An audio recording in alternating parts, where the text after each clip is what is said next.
bendizemos, Senhor, e obrigamos a nossa alma a te bendizer e a contar os teus benefícios, Senhor, a contar aquilo que tu tens feito, Senhor. Oh, aleluia, Senhor.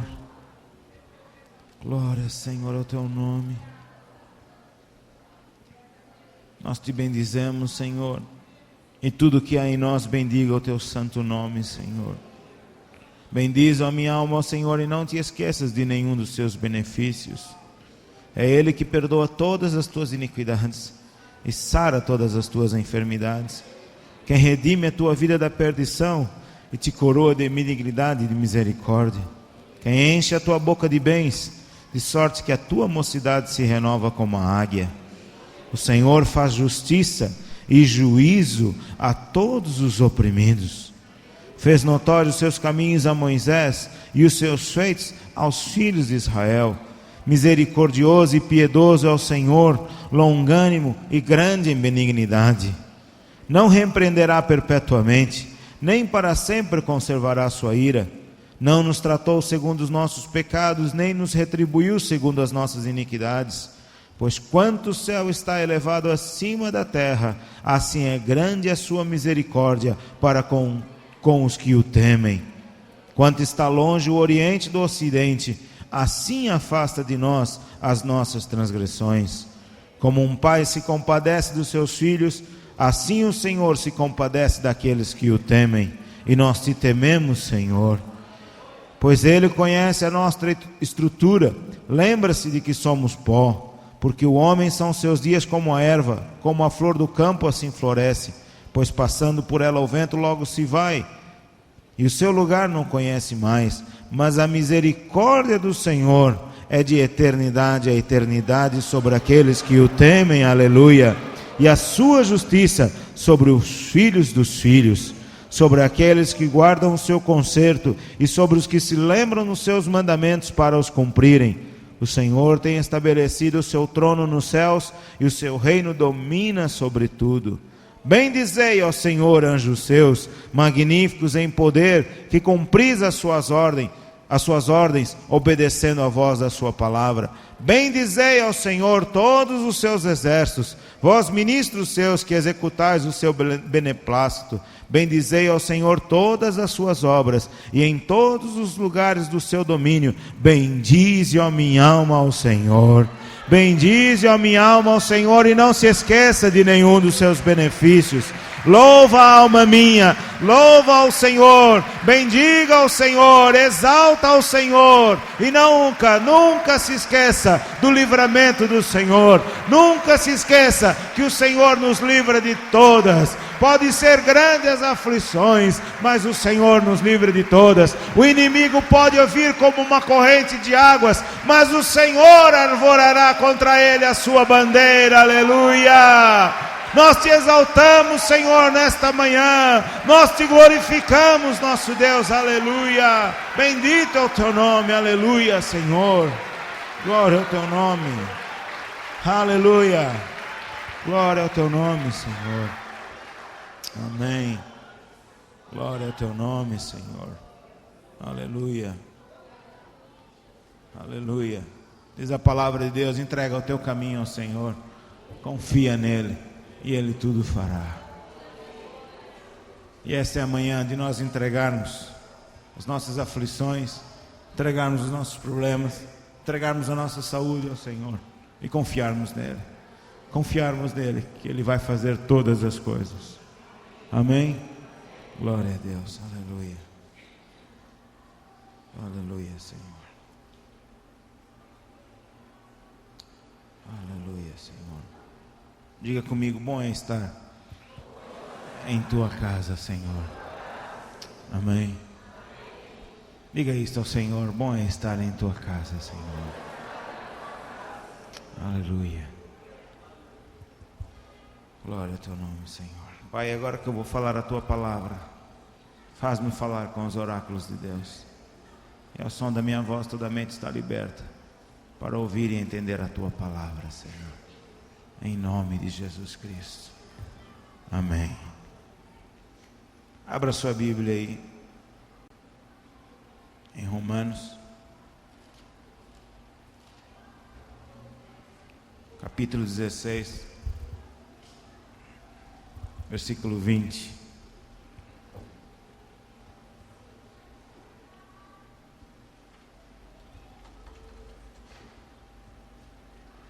E o Deus de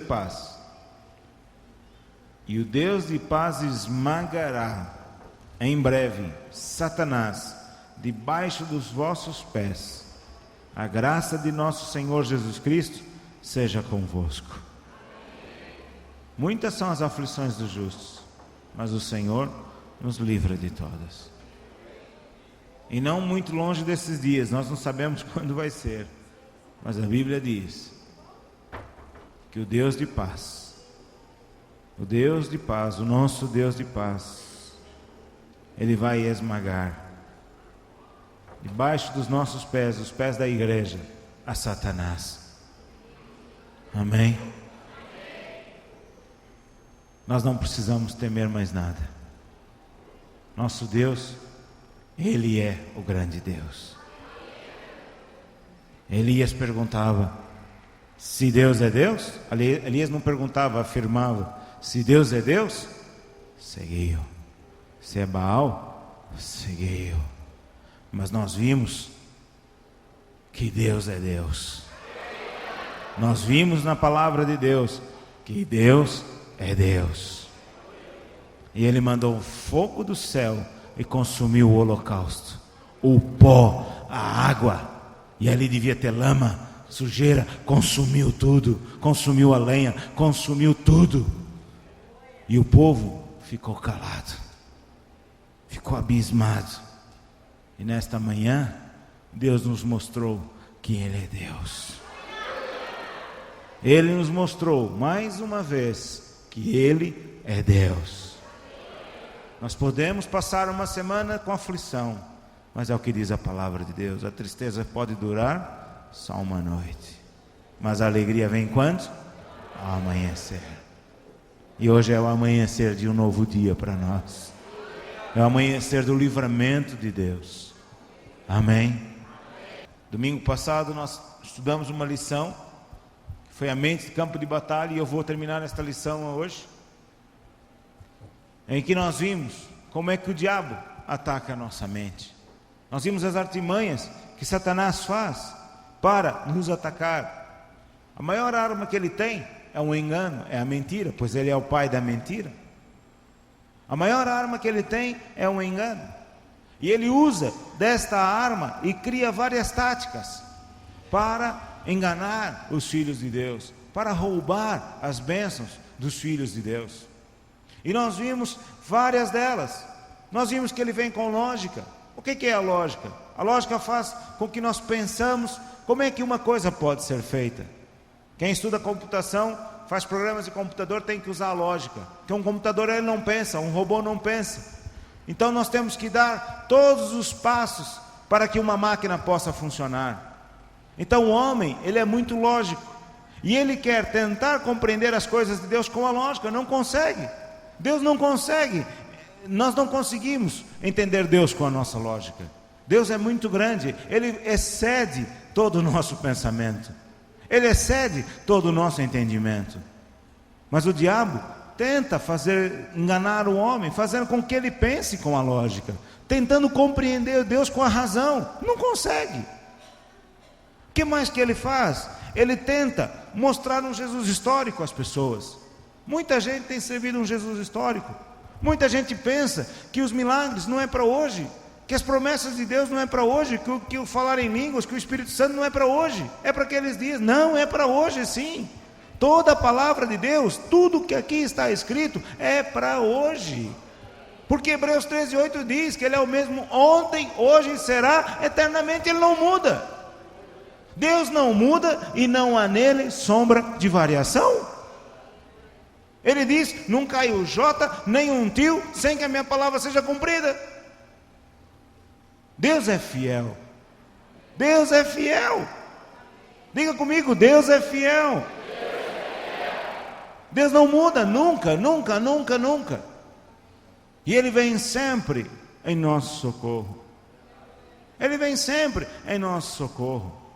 O salmista dizia: eleva os meus olhos para os montes, de onde virá o socorro? Salmo 121, o meu socorro vem de quem?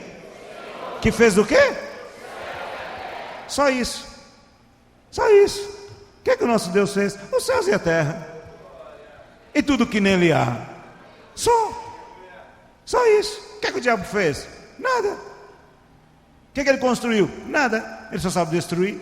E o que é que o nosso Deus fez? O céu e a terra e tudo que neles há. Até o diabo foi criação de Deus. Era Lúcifer, só que ele se rebelou e caiu. Mas veja, quem é maior? É aquele que está em nós. Maior é os que estão conosco. Mais são os que estão conosco do que aqueles que estão com eles. Amém, meus irmãos? Qual foi a solução que nós vimos? Romanos 12. Vamos lá ver? Romanos 12, versículo 2. E não vos conformeis com este mundo, mas transformai-vos pela renovação do vosso entendimento. Para quê? Para que experimenteis qual seja a boa, agradável e perfeita vontade de Deus. Vamos ler todos juntos? E não vos conformeis com este mundo, mas transformai-vos pela renovação do vosso entendimento, para que experimenteis qual seja a boa, agradável e perfeita vontade de Deus. Amém? Continuando esta lição, nós já vimos quem é o nosso inimigo. Só para lembrar. Abra aí, um instantinho, Efésios 6:10. Efésios 6:10.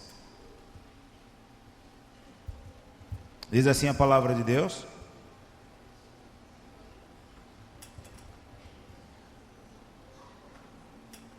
versículo 11: revesti-vos de toda a armadura de Deus, para que possais estar firmes contra as astutas ciladas do diabo. 12: porque não temos que lutar contra a carne e sangue, mas sim contra os principados, contra as potestades, contra os príncipes das trevas deste século, contra as hostes espirituais da maldade nos lugares celestiais. Contra quem é a nossa luta? Contra quem é a nossa luta? Contra Satanás, contra o diabo e todos os seus demônios, seus principados, as suas potestades. E nós vimos pela palavra de Deus que nós não devemos estar perdendo tempo guerreando contra outras pessoas, lutando contra outras pessoas. Nós não podemos estar guerreando contra a capa. Nosso verdadeiro inimigo é o toureiro, não é a capa. Lembra da história do touro e do toureiro? Nosso verdadeiro inimigo é o toureiro, é contra ele que nós temos que investir. E o diabo anda levantando capas para poder enganar as pessoas, para poder tirar as bênçãos, para poder roubar, para poder matar. E muitas vezes ele se utiliza de pessoas para falar mal de você, para fazer coisas que não são boas, te caluniam e etc. Ou usam de julgo e manipulação, ou usam de intrigas.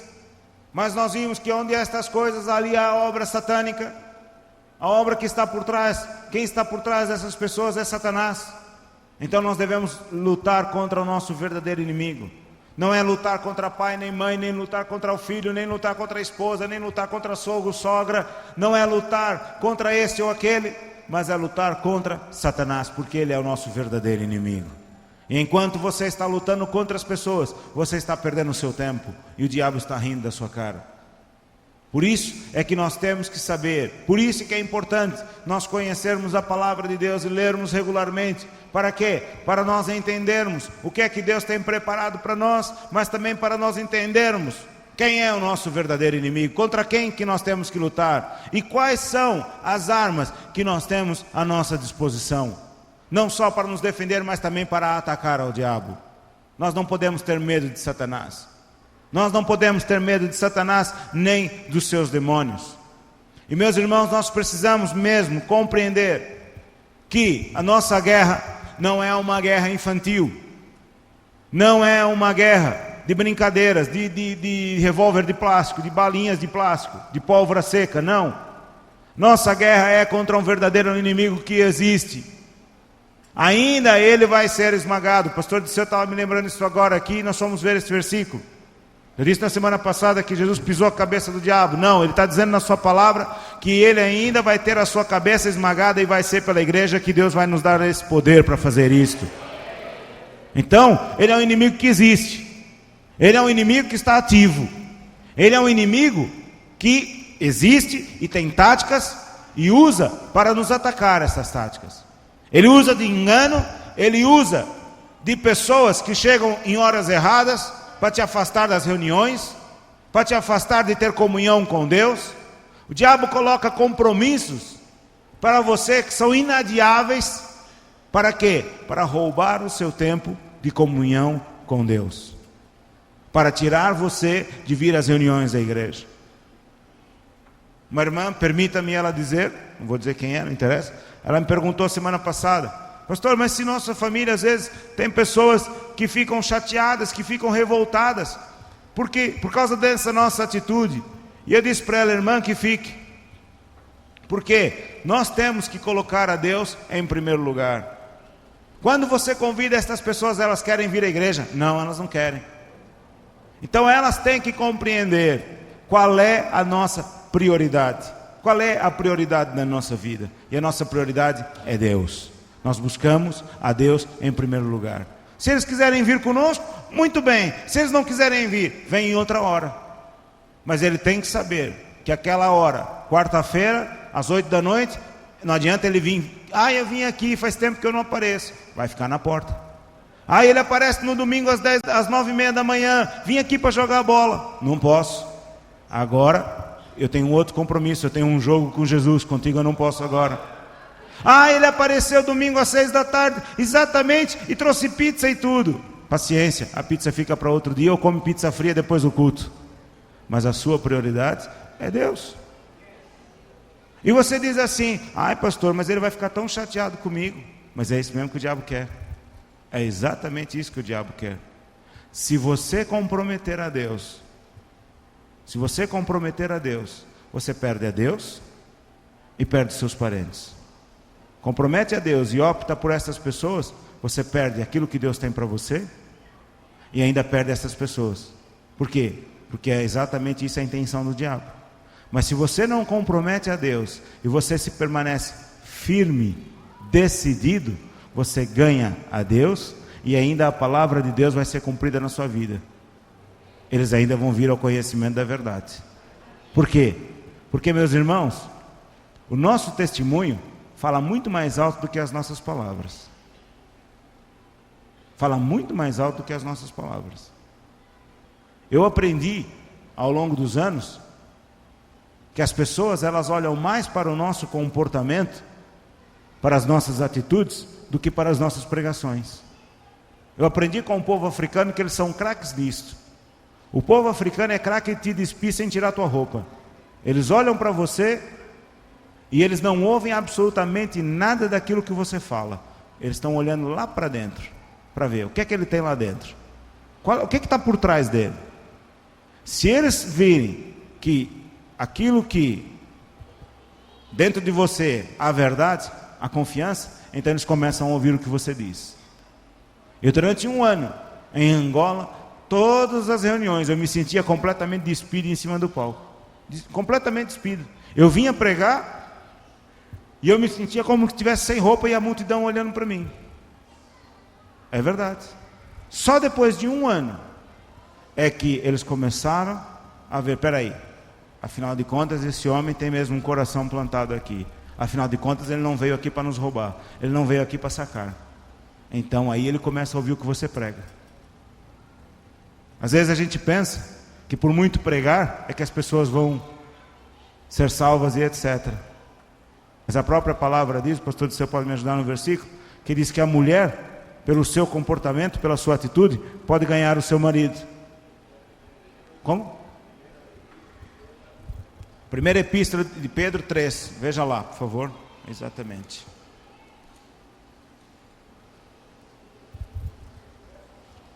Primeira epístola de Pedro 3:1. Olha aqui: semelhantemente vós mulheres, sejam sujeitos, para que também, se alguns não obedecem à palavra, pelo porte das suas mulheres, sejam ganhos como? Falando muito, irmãs. desatando a falar que o marido não é salvo e tal, desde de manhã até de noite, que ele é um herege, que ele é isso, que ele é duro, que ele não sei o que, e tal. Como é que é? Sem palavras, só pelo seu comportamento. Aí isso só vale para as mulheres? Eu acredito que não, irmãos. Pela minha experiência eu estou vendo que não. Eu não sou mulher e vi muitas vezes as pessoas olharem para mim e serem ganhas, mesmo sem eu abrir a boca, só pelo meu comportamento. Então é isto que nós temos que entender, que o diabo cria esses enganos para te roubar. Mas o teu comportamento é determinante para a salvação das pessoas. Se você ceder uma vez, o diabo vai ganhar mais o território. Cede outra, mais um passo. Cede outra, mais um passo. Então você veja, está aqui. Vem aqui um grandão, vem aqui por favor. Eu gosto às vezes de usar exemplos, vem cá. Ele é bem assim, maçudo que nem eu. Eu vou ficar assim que eu não sou bobo. Ele é grande que nem eu. Fica assim. Eu sou um cristão. E só exemplificar, pelo amor de Deus, hein? Ele é um salvo, um novo nascido. Mas vamos supor que ele fosse aqui o diabo. E a Bíblia diz assim: sujeitai-vos, pois, a Deus, resisti ao diabo e ele fugirá de vós. Empurra-me. Força. Força. Vai. Você está com medo, rapaz? Vai. Ah, ele está, olha. Vai. O problema é que minhas calças estão caindo, que eu já emagreci 10 quilos. Vai.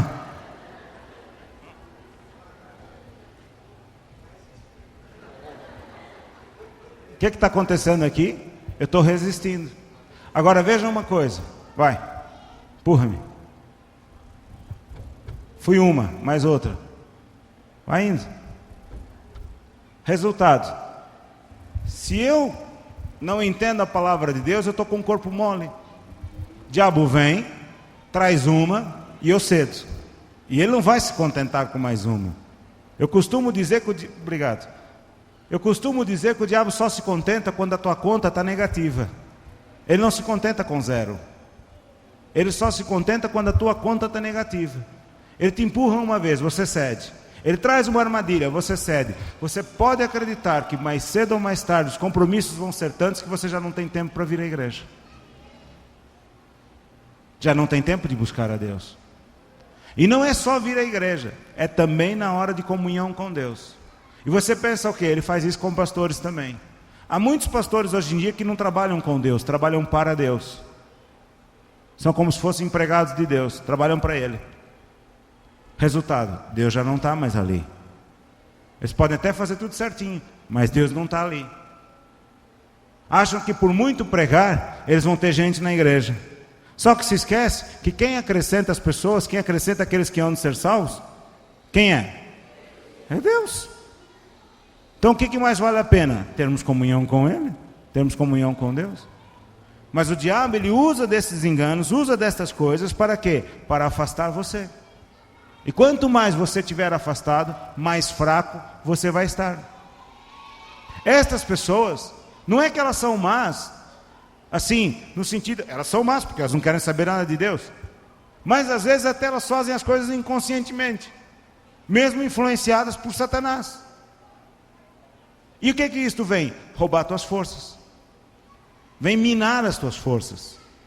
E se você não se cuidar e não resistir, não bater pé firme, não resistir, e tiver até que romper, você vai ser roubado. Posso ouvir um amém? O que ele coloca mais? Pressão.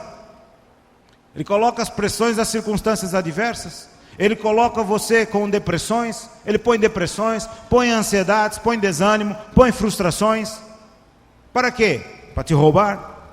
A todo tempo, a Bíblia fala, aí mesmo em 1 de Pedro, no capítulo 5, versículo 7, diz assim: lançando sobre ele toda a vossa ansiedade, porque ele tem o quê?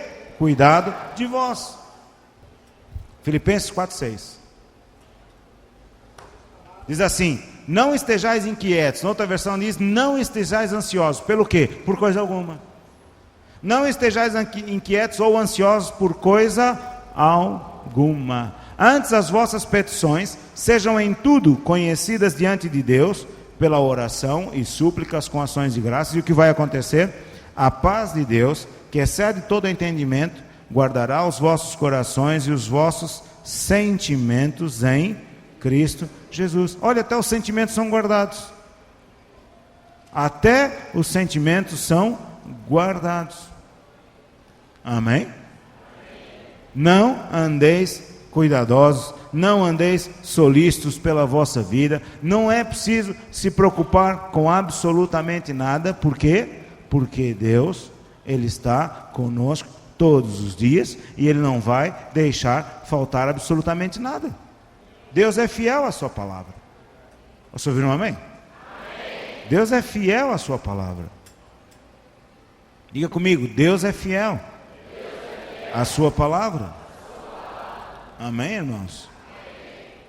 Então, o diabo vem com estas coisas, vem para te desanimar, vem para te frustrar.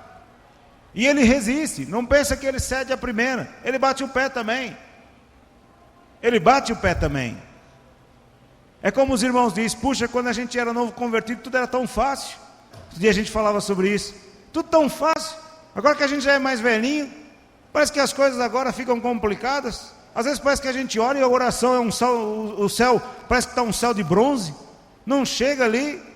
Por quê? Porque agora nós temos que lutar mesmo. Não é contra a carne e sangue, mas é contra o diabo, contra os principados, as potestades. Se nossos olhos fossem abertos para nós vermos aqui o mundo espiritual, nós ficaríamos horrorizados. Ainda bem que não são, não é? Porque a gente ficaria horrorizado. A quantidade de demônios que tem por aí circulando. E eles têm as hierarquias. Sobre uma nação, há o principado. Quem manda na nação? As potestades. Mas, a todo tempo, nós temos que saber que a palavra de Deus, ela é verdadeira, jamais volta vazia antes de fazer aquilo que lhe apraz, antes de fazer aquilo para o qual ela foi enviada. E a palavra de Deus diz que nós não devemos estar ansiosos por coisa alguma. Eu me atrevo até a dizer, e isso também é para mim, que se nós andarmos ansiosos, nós estamos pecando. Por quê? Porque Jesus disse, não andeis ansiosos.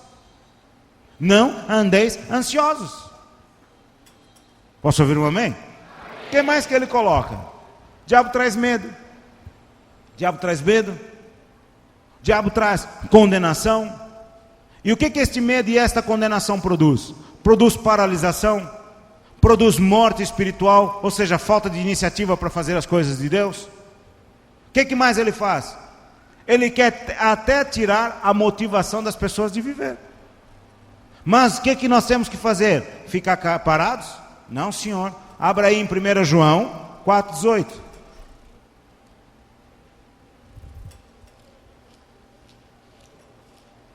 1 João 4,18. O que é que diz a sua Bíblia aí? No amor não há o quê? Temor, não há medo. Antes, o perfeito amor lança fora o temor. Porque o temor tem consigo a pena, e o que teme não é perfeito em amor. Quem é amor?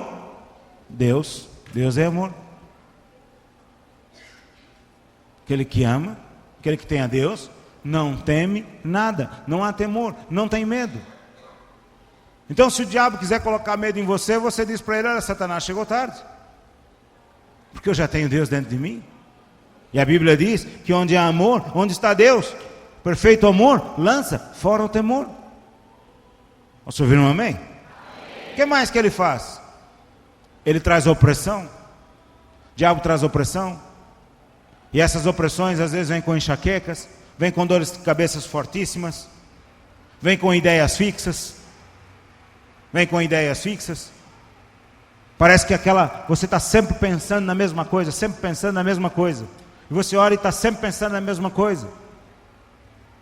Para de orar e o pensamento volta de novo. Vem como que se... Parece que você nem orou nem nada. Ele vai resistindo. Ele vem investindo. Mas sabe de uma coisa, meus irmãos? que nós já não somos mais quaisquer pessoas. A Bíblia diz que mais são os que estão conosco do que os que estão com eles.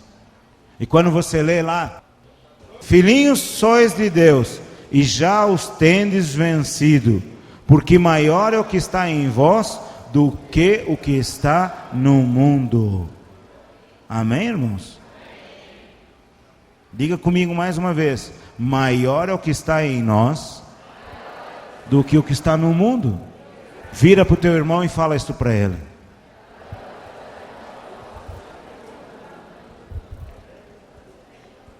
Então nós vemos, João 10,10 diz que o diabo ele veio para matar, roubar e destruir. E ele tem as suas táticas. Mas, meus irmãos, quem é que nós somos em Cristo? Quem é que nós somos? Quem somos nós? Quem somos nós? Medrosos? Que se rende às táticas do diabo? Eu não gosto muito de falar daquilo que o diabo faz. Eu gosto muito de falar daquilo que Deus faz. Mas às vezes é bom para a gente saber, para deixar de ser enganados por aquilo que ele está fazendo. Mas nós temos que saber quem é que nós somos em Jesus Cristo. Porque o diabo vem com essas artimanhas de engano para roubar as tuas bênçãos, porque muitas vezes nós não sabemos quem é que nós somos. E achamos que somos uns pobres coitadinhos, ali e tudo, derrotados. Não, nós não somos mais derrotados. Nós agora fazemos parte da igreja do Deus vivo. Nós somos o exército do Deus vivo. E nós vimos aqui, nós somos filhinhos, filhos de Deus. Filhinhos, sois de Deus. Vira aí para o teu irmão e diz: filhinho, tu és de Deus. Porque maior é o que está em nós, porque o maior é o que está em você do que aquele que está lá fora no mundo. Para de se portar como um fracassado, como um derrotado. Você já é filho de Deus. Diga: eu sou filho de Deus. Eu sou santo. Eu sou justo. Eu sou um sacerdote. Eu sou nascido de novo. Eu sou rei. Agora nós vamos ver pela palavra de Deus, cada versículo desse, o que é que nós somos. Você não pode mais ter dúvida na sua mente. Você não pode mais ter dúvida na sua mente de forma alguma. Então agora mesmo abra aí a sua Bíblia, Apocalipse 1:5.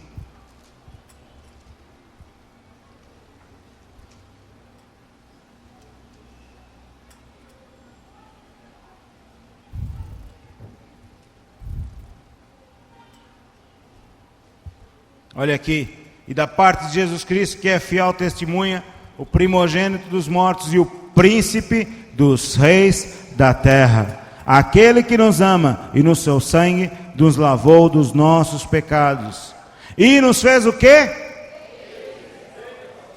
Que fraqueza! Isso é fome? E nos fez o quê? Para quê? E nos fez reis e sacerdotes para Deus e seu Pai. A Ele glória e poder para todos sempre. Amém. Nós somos reis e sacerdotes. O que é um rei? É aquele que governa. O rei é aquele que tem autoridade para mandar, para governar. Você já viu algum rei pedindo? Não, meus irmãos. Um rei não pede, ele manda. Ele ordena. Ele ordena. É para isso que Deus nos deu autoridade e poder. Jesus chamou os seus discípulos e deu autoridade e poder. E agora disse: vão. Ah, pastor, isso é só para aquele tempo. Foi só para a época dos discípulos. Já hoje já não existe mais isso. Foi só ali para os 12 e não é para mais ninguém. É isso que está escrito ali? Jesus chamou os seus 12 discípulos, é isso? Não, chamou os discípulos, não é? Chamou os discípulos. Você é discípulo de Jesus Cristo? Tem certeza? Tem certeza absoluta? Tem mesmo certeza? Então, o que é que Deus nos deu? Poder e autoridade. E nos mandou ir. Quer mais que nós somos? Somos santos? Aqui nessa igreja os santos não vão para a parede. Vem para o banco. Daqui a pouco vai todo mundo embora. E os santos vão comer uma boa comida. Enquanto aqueles que dizem que é santos ficam lá morrendo de fome, a gente vai comer. Abra aí a sua Bíblia, Romanos 1:7.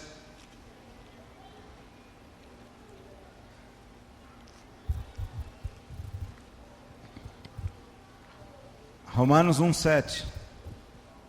A todos os que estáis no Parque América. Tá bem, mas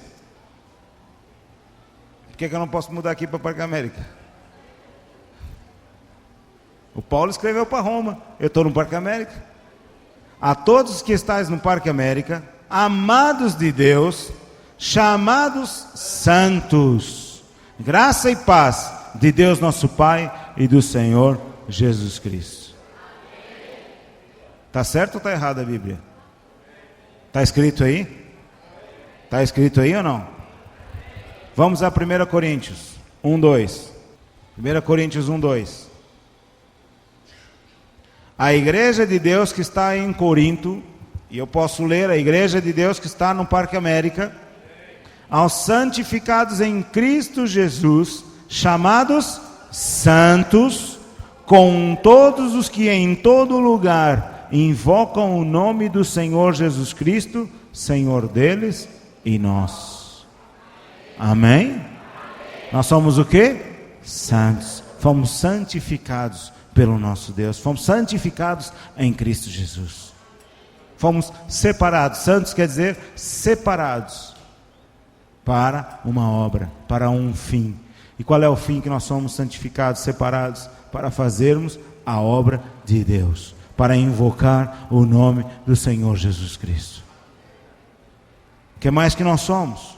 Somos justos. Abra aí, Romanos 3:24.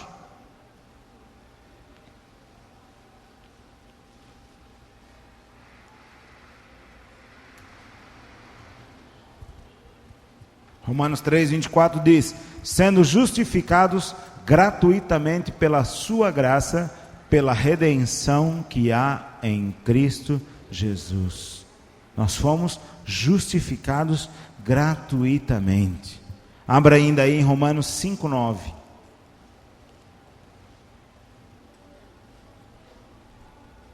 Logo, muito mais agora, sendo justificados pelo seu sangue, seremos por ele salvos da ira. Então o que é que nós somos? Somos santos, somos justos, somos sacerdotes, somos reis, e nós somos nascidos de novo. Vamos lá ver João 3:3.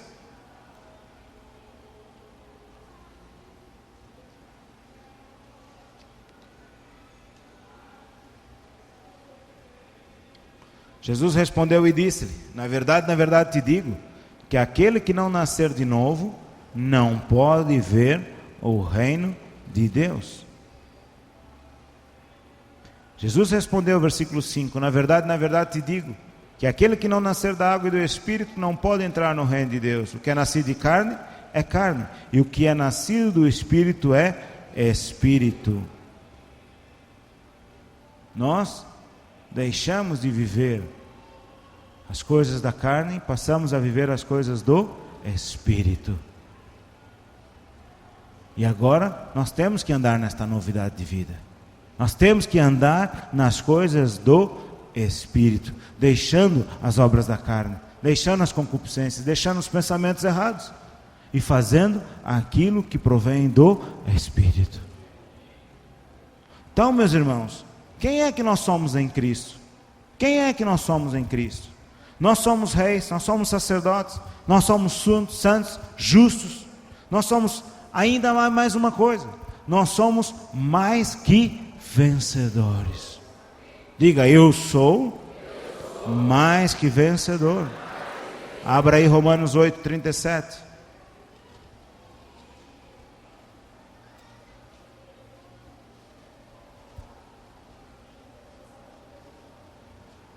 Mas em todas estas coisas somos mais do que vencedores por aquele que nos amou. Leia comigo, mas em todas estas coisas somos mais do que vencedores por aquele que nos amou. Amém, meus irmãos? Veja só, quando Deus fez o homem, está lá em Gênesis, Deus deu autoridade ao homem e ele disse: manda, você deve mandar sobre todas as coisas. E por causa do pecado, o homem perdeu esta autoridade, o homem perdeu o comando e entregou a Satanás. Este comando foi entregue a Satanás. Por isso que a gente vê que toda a terra ficou amaldiçoada, o homem ficou amaldiçoado, está tudo amaldiçoado. Mas a palavra de Deus, ela é bem clara. Diz que Jesus veio para quê? Para desfazer as obras do diabo. Jesus veio para nos resgatar de toda a maldição. Primeiro nós vamos agora ver Gálatas 3:13.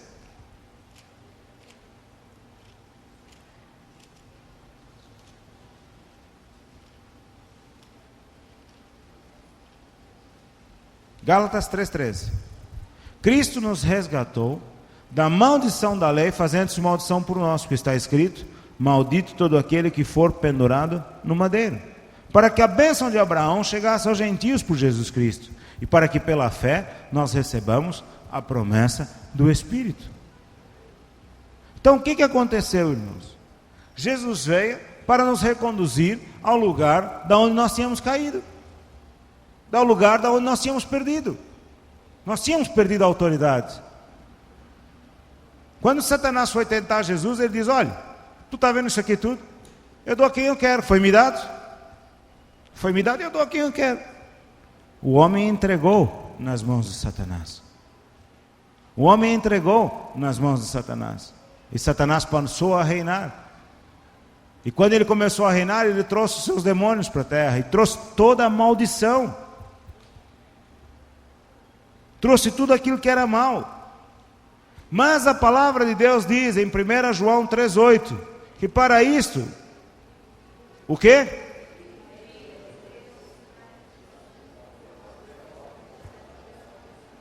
João 3,8: quem comete o pecado é do diabo, porque o diabo peca desde o princípio. Para isto, o Filho de Deus se manifestou para desfazer as obras do diabo. Diga com toda a força: para isto o Filho de Deus se manifestou para desfazer as obras do diabo. Amém, irmãos? Então foi para desfazer as obras do diabo. O que o diabo veio fazer? Matar, roubar e destruir. Mas Jesus veio para desfazer as obras do diabo. Jesus veio para nos reconduzir ao lugar de autoridade que nós tínhamos antes. Jesus veio nos dar poder e autoridade para nós pisarmos serpentes e escorpiões. Se bebermos alguma coisa mortífera, não nos fará dano algum. Podem fazer armadilhas contra nós. Podem lançar maldições. Mas acontece que Jesus disse na sua palavra que ele veio para desfazer as obras do diabo. Jesus veio para desfazer as obras do diabo. Então, irmãos, nós hoje, nós já não somos mais os doentinhos que veio para pedir cura. Nós já não somos mais aqui os pobretanas, os que andam de mãos estendidas. Nós agora somos filhos de Deus. Nós agora somos santos, somos justos. Foi para isso que o Filho de Deus se manifestou.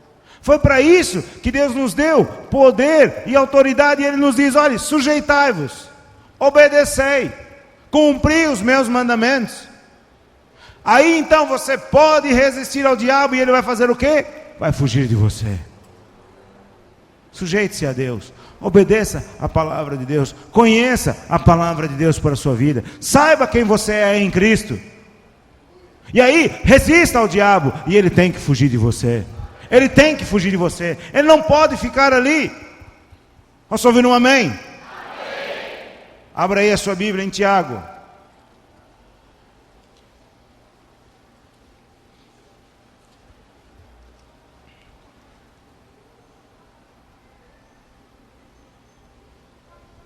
Olha o que é que diz a palavra de Deus, Tiago 2,5.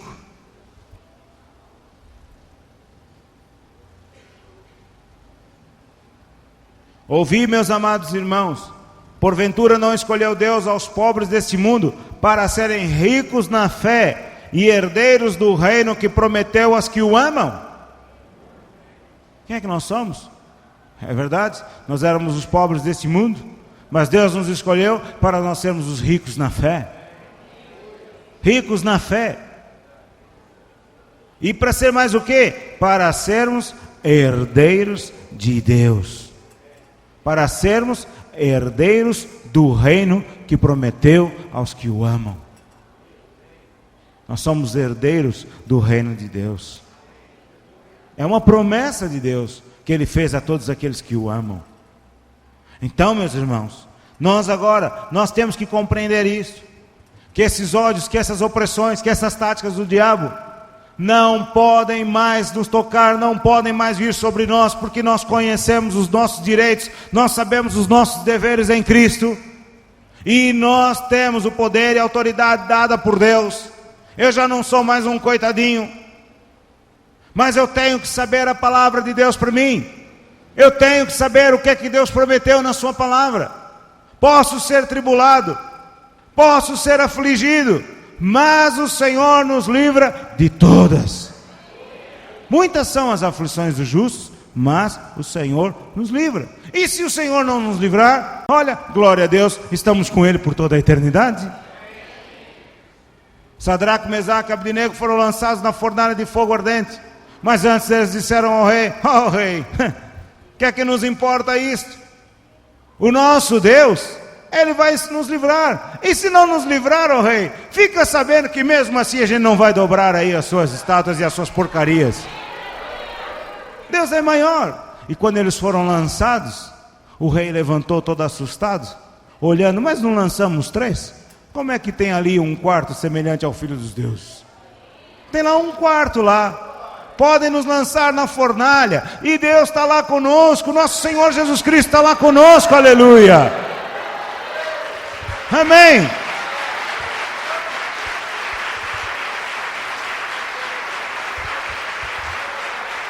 Aleluia.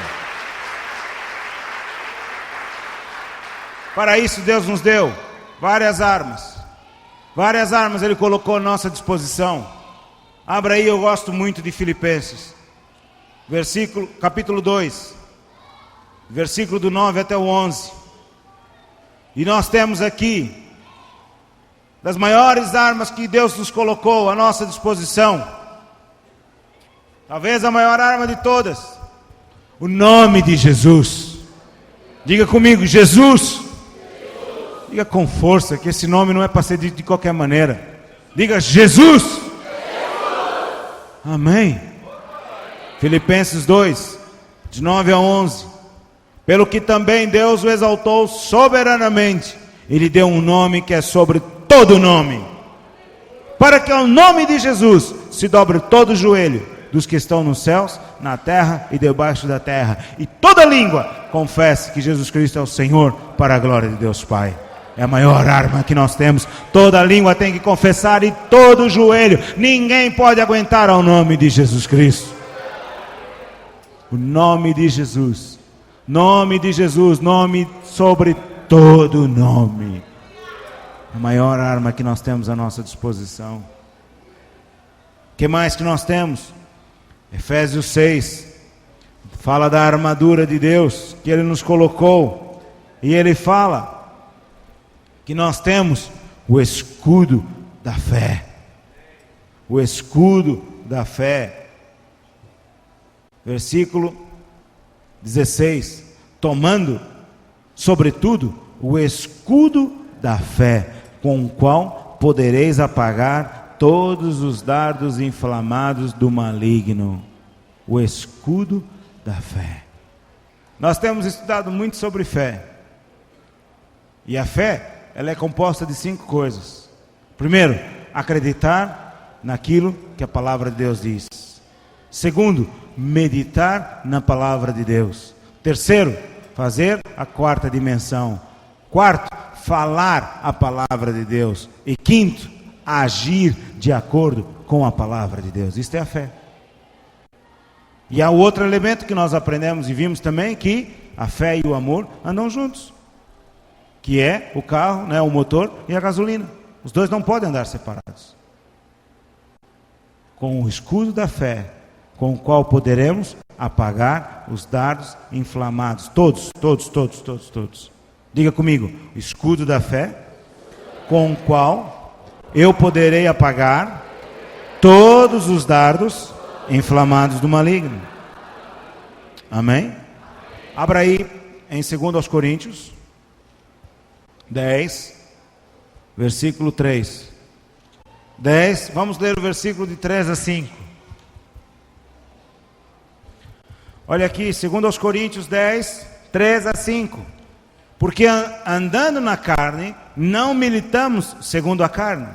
Porque as armas da nossa milícia não são carnais, mas sim poderosas em Deus para a destruição das fortalezas, destruindo os conselhos e toda a altivez que se levanta contra o conhecimento de Deus, e levando cativo todo o entendimento à obediência de Cristo.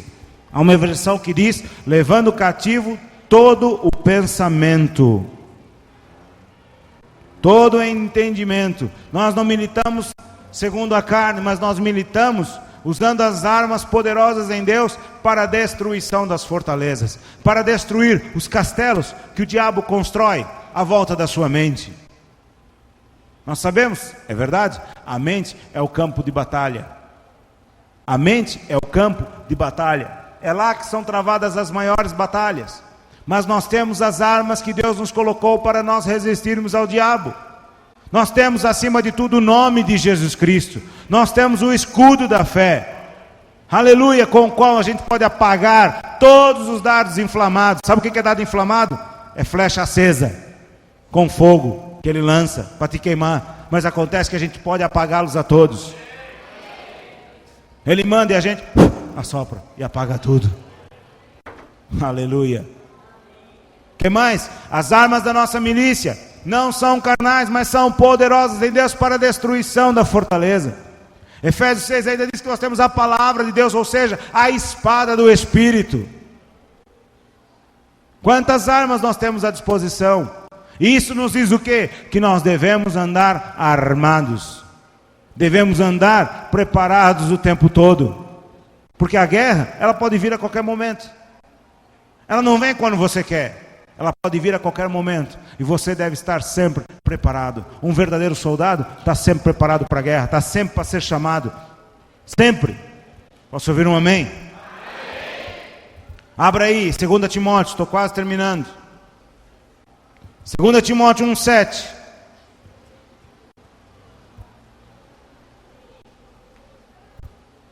E vamos ler todos juntos. Porque Deus não nos deu o espírito de temor, mas de fortaleza, de amor e de moderação. Agora vamos ler. Porque Deus não nos deu o espírito de temor, mas de fortaleza, de amor e de moderação. Você não tem que andar com medo de coisa nenhuma. Deus não te deu o espírito de medo. Deus não te deu o espírito de medo, então larga de ser medroso. Larga de ter medo das coisas que o diabo faz.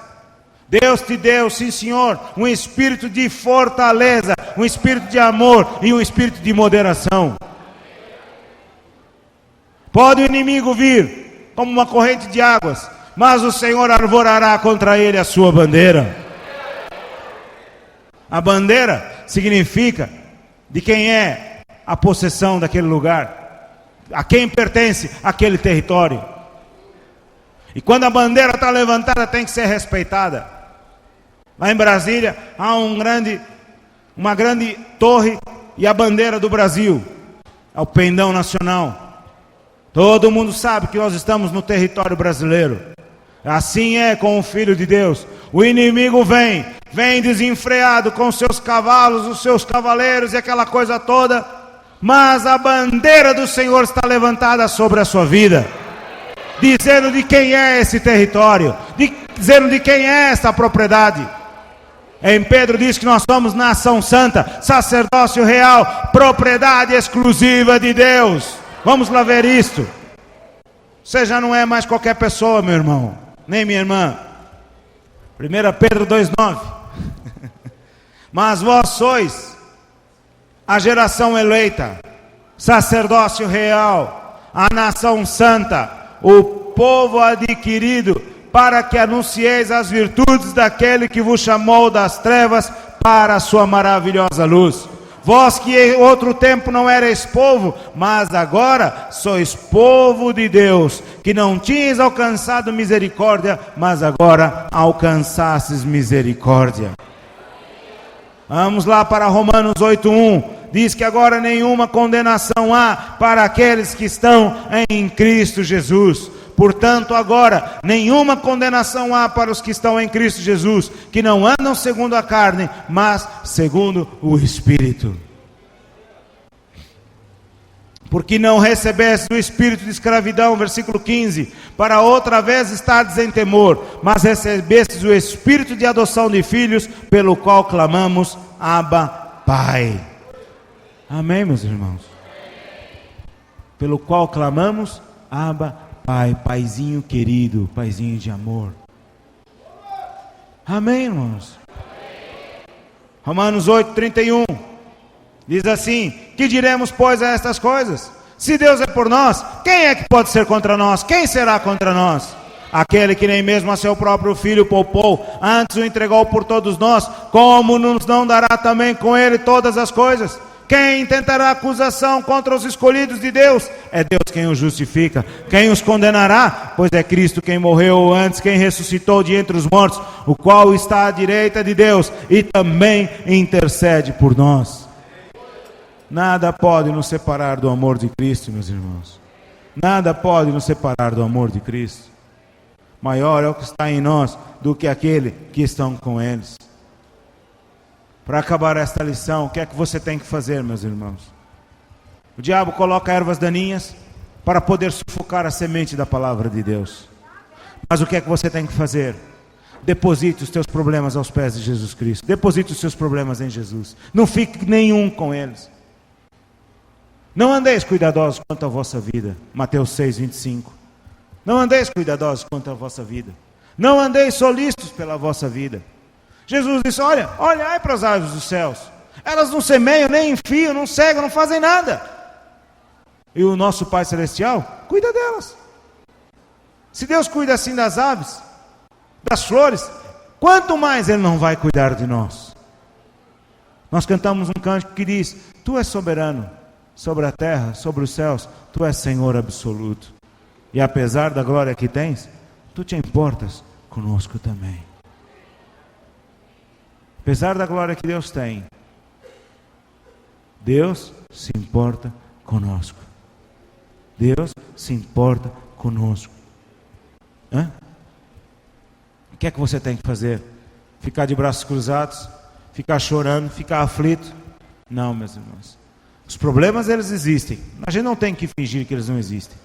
Eles existem. A morte, a tribulação, a espada, tudo existe. Acusação, julgo, manipulação, tudo existe. Nós não temos que fazer que não existe. Existe sim, Senhor, e são muito reais. Tanto existe que são muito reais. Mas o que é que nós temos que fazer? Nós temos que fazer a palavra de Deus, lançando sobre Ele toda a vossa ansiedade, porque Ele tem cuidado de vós. 1 Pedro 5:7. Lançando sobre Ele todas as nossas preocupações, todas as nossas ansiedades, todos os nossos medos, porque Ele tem cuidado de nós. Salmo 37, 4 e 5 diz: entrega o teu caminho ao Senhor, confia nele e Ele tudo fará. O que quer deleitar? Quer dizer descansar. É como um homem lança a semente à terra e vai para casa dormir, vai descansar. Mas você tem que lançar a semente. Filipenses 4, 6, 7 diz para nós não estarmos ansiosos por coisa alguma, nada. Mas antes, as nossas petições devem ser conhecidas diante de Deus, com orações e com súplicas. E a paz de Deus, que excede todo entendimento, guardará os nossos corações, guardará a nossa vida, não guardará a nossa alma. Pastor, eu não sei o que fazer, eu não sei como fazer, eu tenho uma determinada situação e não sei como agir. A Bíblia diz: se você não tem sabedoria, peça a Deus. Abra aí em Tiago. Tiago,